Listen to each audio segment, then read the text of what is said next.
Hello, good morning. Today is Thursday. May pasok si Kambaloy.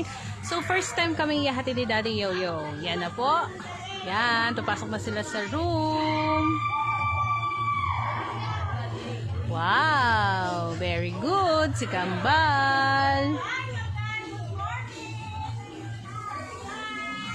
Nag-hello sila kay Ate Peli. Yan yung assistant ni Teacher Sally. Yan. I-remove na po nila ang kanilang sandals kasi sa loob po ay socks lang po yung Ako na suot po, nila. Ate Penny. Wow.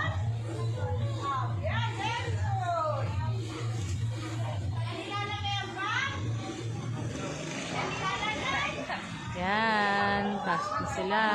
Ngayon. Yan. So, maghihintay po tayo ng 2 hours. Opo, nandiyan na. Sa labas. Yan. Mamaya na po natin sila pupuntahan ulit after 2